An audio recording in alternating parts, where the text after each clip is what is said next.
When going out of the door, should I go out first or should my dog? Hello and welcome to WTF Dog Training. We've had some of the common questions that people ask about during either lessons or during podcasts or whatever.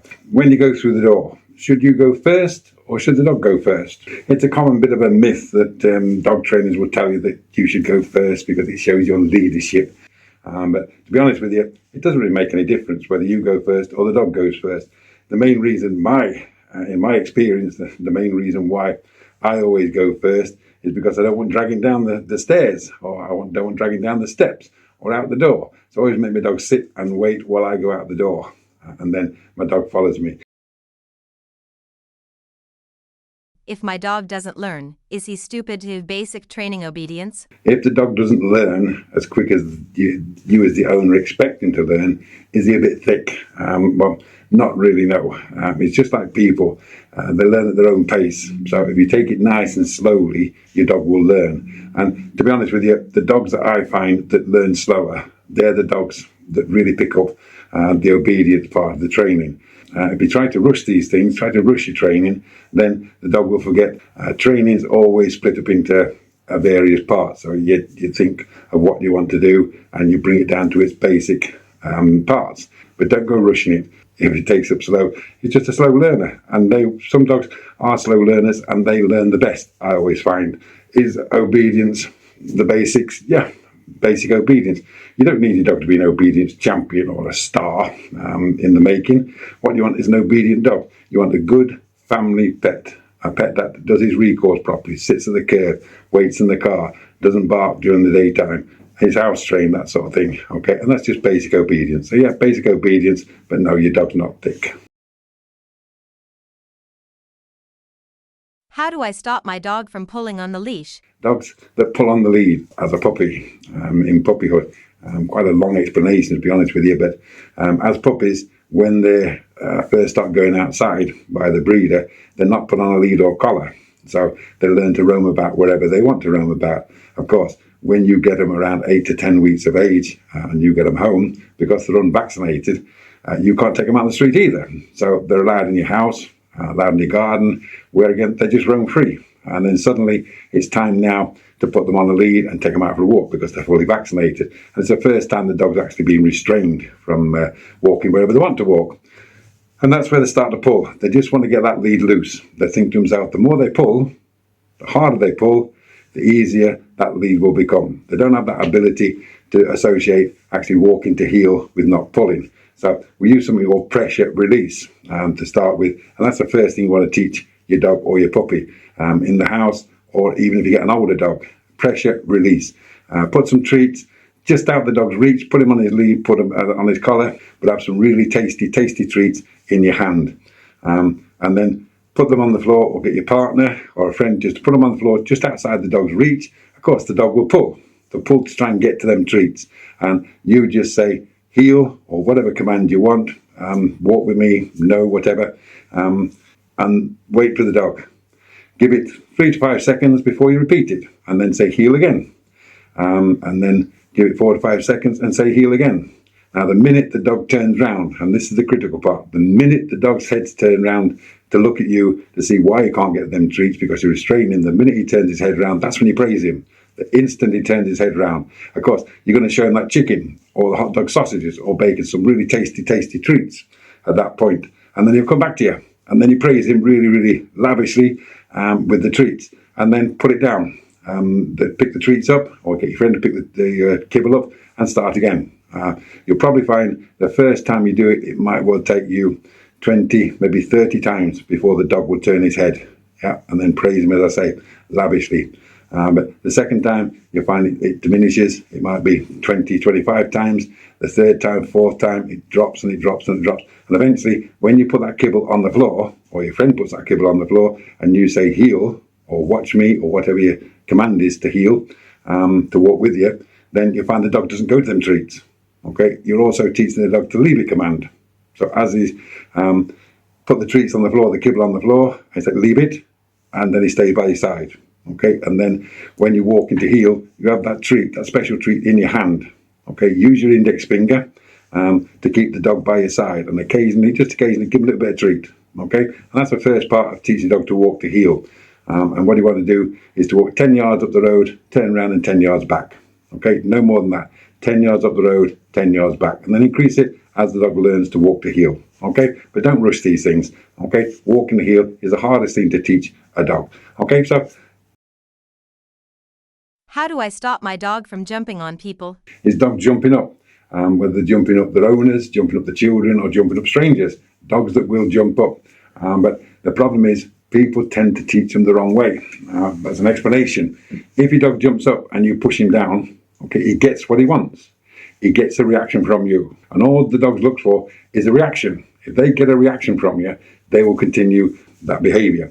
So they jump up, you push down. Jump up, they push down. They will not learn not to jump up if you carry on pushing them down.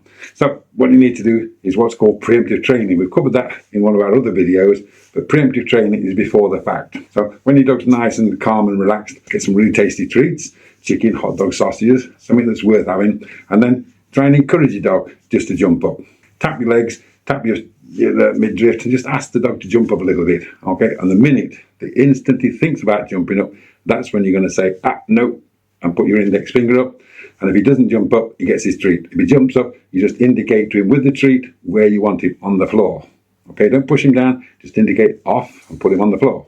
And then encourage him to jump up again. But don't give him the treat. Because he jumped up, don't give him the treat. Then ask him again to jump up. Tap your legs, ask him to jump up. The minute he thinks about it, timing is crucial.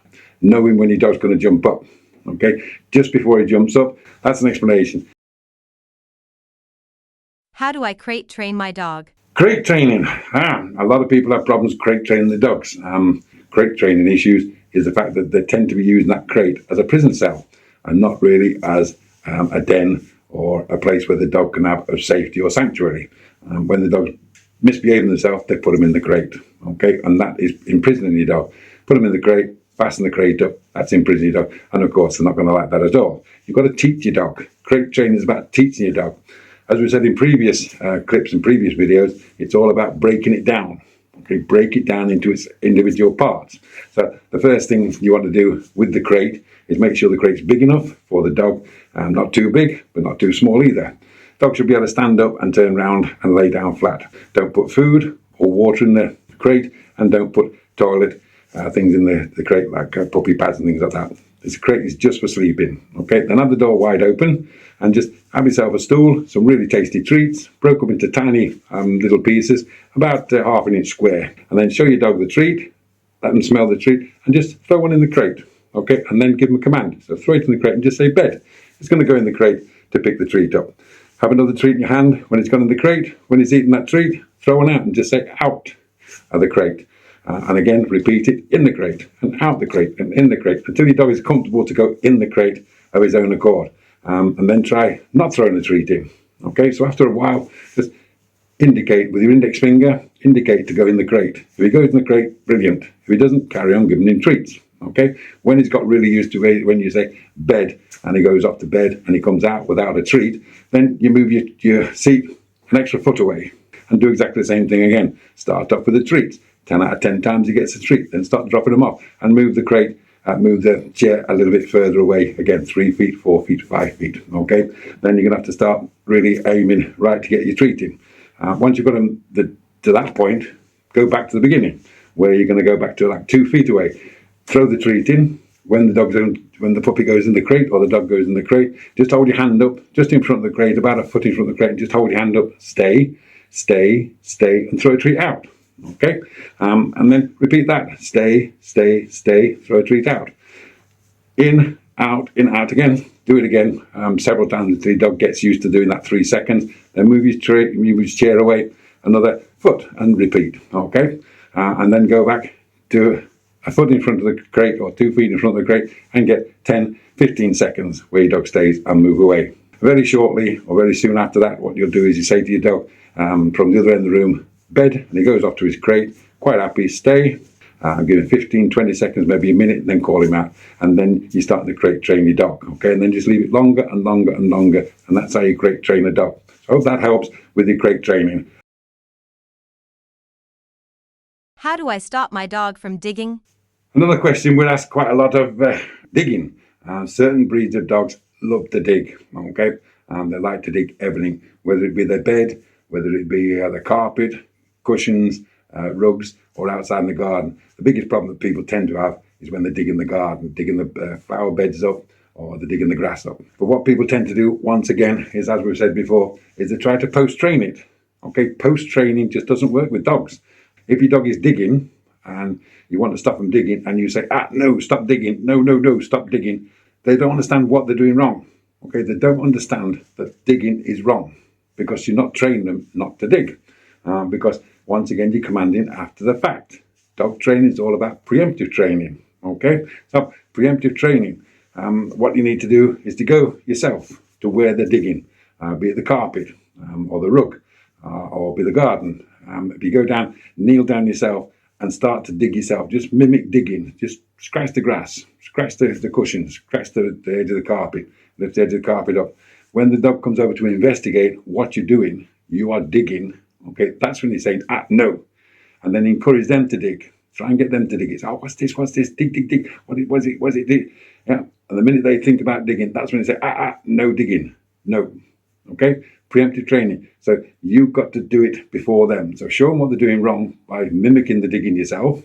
And then once they come over, you say no, and then try and get them to dig. Okay? Preemptive training. Ask them to do it, because once they've done it, once they've started, it's too late to command them. It's too late to say no, stop digging once they've started. Okay, it's all about preemptive training. That's a short explanation on stopping your dog digging. Okay, so I hope that helps. But thanks very much. So that's a few instances of behaviours that dogs tend to have that we see all the time. So I'm Graham. I'm a canine behaviourist, a master dog trainer. I work with the WTF dog training, but I'm head of training at the Happy Dog Training Academy, winners of the Global Achievement Award 2024 to 25. So thanks for watching. Like and share for more of our videos, and we'll see you very soon. Thanks for watching. Bye now.